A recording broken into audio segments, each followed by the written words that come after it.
Friends, 'Kantara' chapter 1 story వచ్చేసి ఏంటంటే, శివ వాళ్ళ నాన్న ఒక చోటులో మాయమవుతాడు.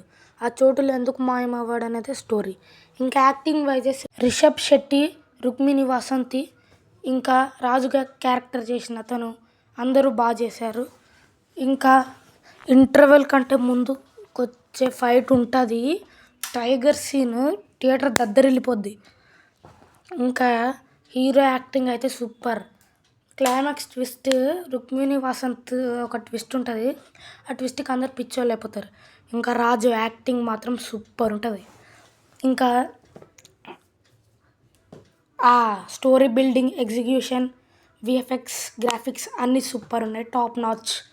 ఇంకా పంజుర్లి గులిగా సీన్స్ ఫస్ట్ నుంచి లాస్ట్ వరకు సినిమా ఎక్కడ బోర్ కొట్టియదు. ఇంటర్వెల్ తర్వాత ఎక్కువ ఫైట్స్ ఉన్నా కానీ ఆ ఫైట్స్ ఎంగేజ్ చేస్తాయి మనల్ని. క్లైమాక్స్ ఫైట్ ఒకటి, ఇంటర్వెల్ తర్వాత వచ్చే ఫైట్ ఒకటి, సూపర్ ఎమోషనల్ మాస్ ఫైట్స్ అవన్నీ సూపర్ ఉంటాయి ఫైట్స్. రుక్మిణి వసంత్ ట్విస్ట్ చెప్పినా కదా, అదైతే మైండ్ పోద్ది. ఇంకా దీనికి 'కాంతార' చాప్టర్ 2 కూడా ఉందంట. ఇదొక బ్లాక్ బస్టర్ మూవీ, ఎవరైనా చూడొచ్చు ఈ సినిమాని. పంజుర్లి గులిగా సీన్స్కి మనకి గూస్ బాంబ్స్ వస్తాయి. 'కాంతార' చాప్టర్ 1 'కాంతార' కంటే చాలా చాలా చాలా బాగుంది.